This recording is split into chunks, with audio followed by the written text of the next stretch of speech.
ಎಲ್ಲರಿಗೂ ನಮಸ್ಕಾರ. ಮತ್ತೊಮ್ಮೆ ನಮ್ಮ ಭಟ್ರ ಚಾನಲ್ಗೆ ಸ್ವಾಗತ. ಇವತ್ತು ರಮೇಶ್ ಅಣ್ಣ ಅವ್ರ ಜೊತೆ ಒಂದು ಅಡುಗೆಲಿದ್ದೀವಿ. ಅವರು ಇವತ್ತು ಒಂದು 200 ಜನಕ್ಕೆ ಅಡುಗೆ ಮಾಡ್ತಿದ್ದಾರೆ. ನಮಗೆ ಯಾವ ಅಡುಗೆ ಬಗ್ಗೆ ತಿಳಿಸ್ಕೊಡ್ತಾರೆ ಅವ್ರ ಹತ್ರನೇ ಕೇಳ್ಕೊಳ್ಳೋಣ ಬನ್ನಿ. ಅದಕ್ಕಿಂತ ಮುಂಚೆ ನಮ್ಮ ಚಾನಲ್ನ ಸಬ್ಸ್ಕ್ರೈಬ್ ಮಾಡಿಲ್ಲ ಅಂದರೆ ದಯವಿಟ್ಟು ಸಬ್ಸ್ಕ್ರೈಬ್ ಮಾಡಿ. ನೋಡ್ಬೋದು ಯಾವುದೋ ಅಡುಗೆ ಮಾಡ್ತಿದ್ದಾರೆ. ರಮೇಶ್ ಅಣ್ಣ ಇದು ಏನು ಮಾಡ್ತಿದ್ದೀರಿ? ಇದು ವೈಟ್ ರೈಸ್. ಇವಾಗ ಏನೇನು ಅಡುಗೆ ಮಾಡ್ತಿದ್ದೀರಿ? ಸಿಂಪಲ್ ಆಗಿದೆ, ಜಾಸ್ತಿ ಏನಿಲ್ಲ. ಹಾಂ, ಒಂದು 200 ಸೀಟ್ಗೆ 200 ಸೀಟ್ಗೆ. ಹಾಂ, ನಾಟಿ ಕೋಳಿ ಸಾಂಬಾರು. ನಾಟಿ ಕೋಳಿ ಸಾಂಬಾರು ಎಷ್ಟು ಕೆ ಜಿ? ನಾಟಿ ಕೋಳಿ ಒಂದು 35 kg ನಾಟಿ ಕೋಳಿ ಸಾಂಬಾರು. ಮತ್ತೆ ಚಿಕನ್ ಚಾಪ್ಸು, ಮತ್ತೆ ಗೀ ರೈಸು, ವೈಟ್ ರೈಸು ಒಂದು 4 kg. Simple item. ಯಾವ ಅಡುಗೆ ತೋರಿಸ್ಕೊಡ್ತೀರಿ? ಈಗ ನಾಟಿ ಕೋಳಿ ಸಾಂಬಾರು ತೋರಿಸ್ಕೊಡ್ತೀನಿ. ನಾಟಿ ಕೋಳಿ ಸಾಂಬಾರು. ಇವಾಗ ಒಂದು 4.5 kg ಅಷ್ಟು ಈರುಳ್ಳಿ ಹಚ್ಕೋತಾ ಇದ್ದೀನಿ ರುಬ್ಬ ಕಳ್ಸೋಕ್ಕೆ. ಸೊಪ್ಪು ಯಾವ್ದು? ಪಾಲಕ್ ಸೊಪ್ಪು, ಇದೊಂದು ಪಾಲಕ್ ಸೊಪ್ಪು ಒಂದು 3 ಕಟ್ಟು, ಮೆಂತ್ಯ ಸೊಪ್ಪು ಒಂದು 2 ಕಟ್ಟು, ಪುದೀನ 1 ಕಟ್ಟು, ಸಾಂಬಾರ 4 ಕಟ್ಟು. ಇವಾಗ ಇದು ಹಚ್ಕೊಂಡು ಇದು ಒಗ್ಗರಣೆಗೆ ಹಾಕೋಕ್ಕೆ ಹಚ್ಕೋತಾ ಇದ್ದೀನಿ. ಇವಾಗ ಒಂದು 35 ಚಿಕನ್ ನಾಟಿ ಕೋಳಿ ಸಾಂಬಾರಿಗೆ ಒಂದು 3.5 ಲೀಟ್ರ್ ಎಣ್ಣೆ ಕೊಟ್ಟರೆ ಸಾಕು. ನಾಟಿ ಕೋಳಿ ಸಾಂಬಾರಲ್ಲೇ ಜಿಡ್ಡಂಶ ಜಾಸ್ತಿ ಇರ್ತದೆ, ಏನು ಆಯಿಲು ಜಾಸ್ತಿ ತಗೊಳ್ಳೋಣ. ಇವಾಗ ಹಾಕಿ ಸೊಪ್ಪು ಹಚ್ಕೊಂಡಿದ್ದೀವಲ್ಲ ಅದನ್ನ ನೀರಿಗೆ ಹಾಕಿ ನೀಟಾಗಿ ತೊಳೆದು ನೀವು ಒಗ್ಗರಣೆ ಹಾಕ್ತೀವಿ.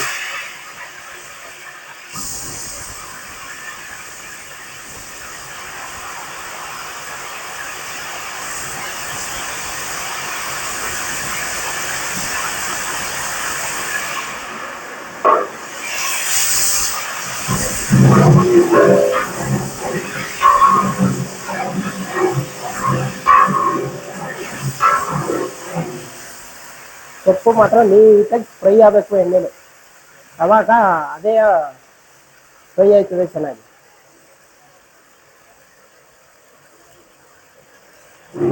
ಇದು ರುಬ್ಬಿರೋ ಬೆಳ್ಳುಳ್ಳಿ ಪೇಸ್ಟು, ಇದು ಒಂದು ಅರ್ಧ kg ಅಷ್ಟು ಹಾಕಿದ್ರೆ ಸಾಕು. ಮತ್ತು ಶುಂಠಿ ಒಂದು 1/4 kg ಅಷ್ಟು ಹಾಕಿದ್ರೆ ಸಾಕು. ಹಾಂ,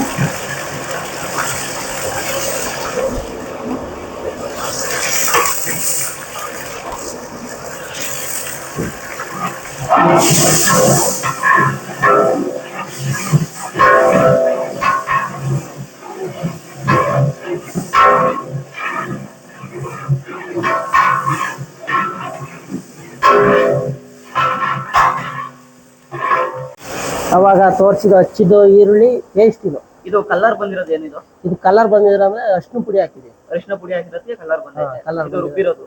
ರುಬ್ಬಿರೋದು.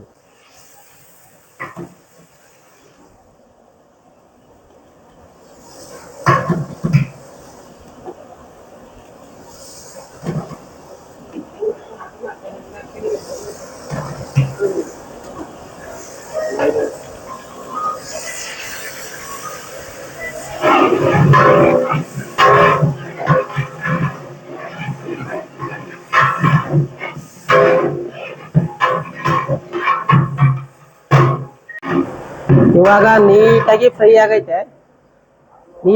ಆಗೈತೆ, ಒಳ್ಳೆ ಸ್ಮೆಲ್ ಬರ್ತದೆ. ಇವಾಗ ಹಾಕ್ಬೇಕು ಚಿಕನ್ ಹಾಕ್ಬೇಕು, ನೀಟಾಗಿ ಸುಣಿಸಿ ಹಾಕ್ಬೇಕು. ಈರುಳ್ಳಿ ಫ್ರೈ ಮಾಡ್ಬೇಕು. ಚಿಕನ್ ಹಾಕ್ತಾ ಇದ್ದೀನಿ, ಫ್ರೈ ಆಗೈತೆ. ಶುಂಠಿ ಬೆಳ್ಳುಳ್ಳಿ 35 ಹಾಂ,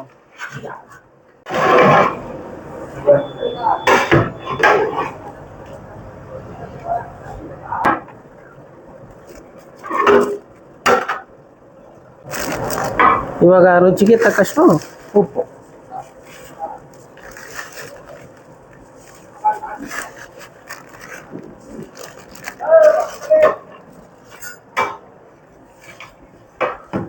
ಇವಾಗ ಮೇಲ್ಗಡೆಗೆ ಅರಿಶಿನ ಪುಡಿ ಹಾಕ್ತಾ ಇದ್ದೀನಿ. ಈರುಳ್ಳಿ ಒಳಕ್ಕೆ ಫ್ರೈಗೆ ಒಂದು ಸ್ವಲ್ಪ ಹಾಕಿದ್ದೆ, ಇವಾಗ ಮೇಲ್ಗಡೆಗೆ ಹಾಕಿದ್ದೀನಿ. ಈರುಳ್ಳಿಗೆ ಜಾಸ್ತಿ ಹಾಕಿದ್ರೆ ಕಚ್ಚದೆ ಈರುಳ್ಳಿ. ನೀಟಾಗಿದೆಲ್ಲ ನೀರೆಲ್ಲ ಸುಂಡೋದ್ಮೇಲೆ ಆಮೇಲೆ ಖಾರದ ಪುಡಿ ಐಟಮ್ ಕೊಡ್ತೀನಿ. ಒಂದು ಅರ್ಧ ಗಂಟೆ ಬೇಕು ಇದು ಬೇಯ್ಬೇಕಾದ್ರೆ. ಅರ್ಧ ಗಂಟೆ ಬೇಕು. ಅರ್ಧ ಗಂಟೆ ಬೇಕು.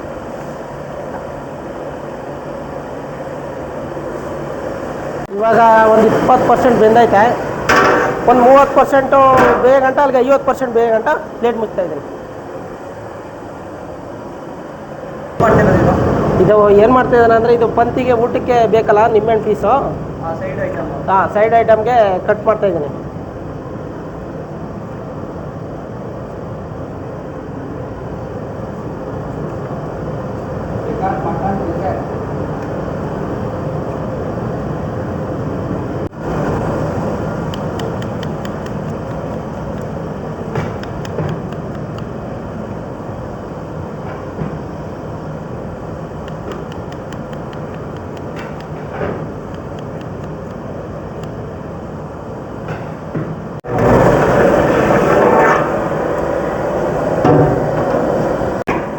ಇವಾಗ ಒಂದು ಅರ್ಧ ಗಂಟೆ ಬಿಟ್ಕೊಂಡು ಪ್ಲೇಟ್ ತೆಗೆದಿದ್ದೀವಿ.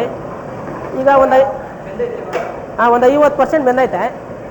ಈಗ ಬೆಂದಮೇಲೆ ಈಗ ಒಂದು 50% ಬೆಂದಮೇಲೆ ಸಾಂಬಾರಿಗೆ ಈಗ ಖಾರದ ಪುಡಿ ಹಾಕಬೇಕು.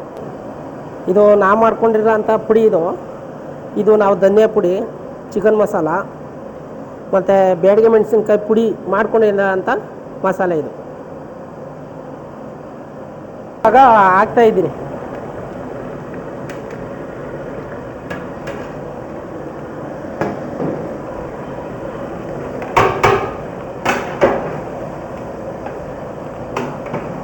ಐವತ್ತು ಪರ್ಸೆಂಟ್ ಬೆಂದಾದಮೇಲೆ ಈ ಥರ ಖಾರದ ಪುಡಿ ಹಾಕ್ಕೊಂಡು ಒಂದು 5 ನಿಮಿಷ ಬೇಯಿಸ್ಕೋಬೇಕು. ಆಮೇಲೆ ನೀರು ಕಟ್ಟಬೇಕು.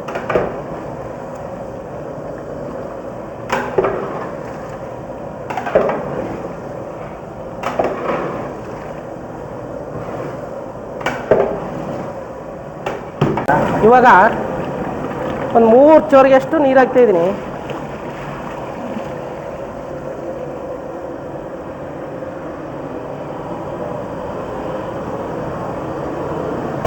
ನೀರು ಹಾಕಿದ್ದೀವಿ. ನೆಕ್ಸ್ಟು ಇನ್ನು ನಂತರ ಕಾಯಿ ಮಸಾಲೆ ಬಿಡ್ಬೇಕಿತ್ತು. ಚೆನ್ನಾಗಿ ಮಳೆ ಬರ್ಬೇಕಿದು. ಮಳೆ ಬರೋ ಗಂಟ ಪ್ಲೇಟ್ ಮುಚ್ಚಿಬಿಡ್ಬೇಕೀಗ.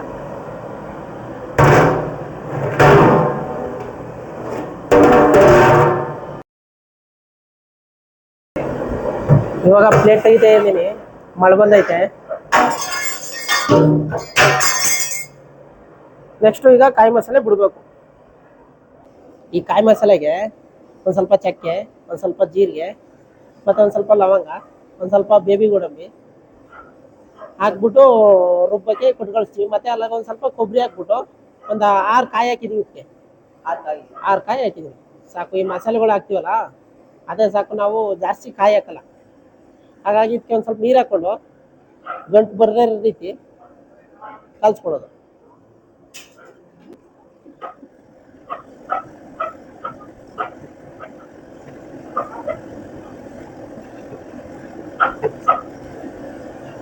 ಈ ಥರ ನೀಟಾಗಿ ಕಲಿಸ್ಕೋಬೇಕು. ಗಂಟಾದರೆ ಬರೋಲ್ಲ ಚೆನ್ನಾಗಿ.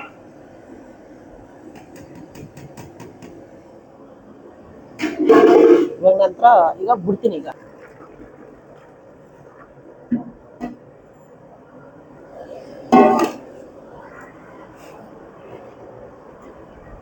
ಇನ್ನು 25% ಮಾತ್ರ ಬೇಯಬೇಕು. ಆಗ ಸಾಂಬಾರು ರೆಡಿ.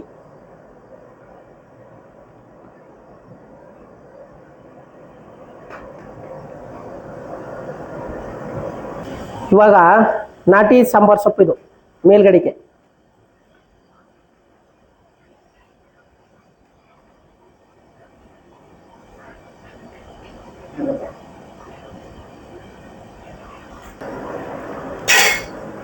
ಇವಾಗ ನೊರೆ ಹೊಡೆಯಲಿಕ್ಕೆ ಕುರ್ಪಿ, ಕಾಯಿಸಿರೋ ಕುರ್ಪಿ ಹಾಕ್ತಾ ಇದೀನಿ.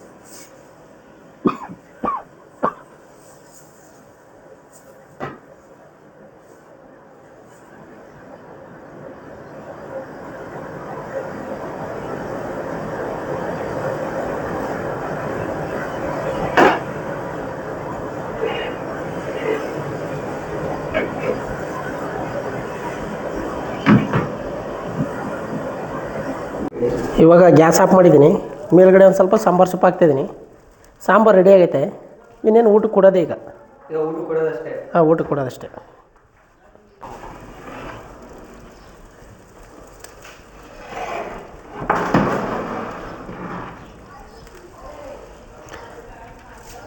ಖಡಕ್ ನಾಟಿ ಕೋಳಿ ಸಾಂಬಾರು ರೆಡಿ.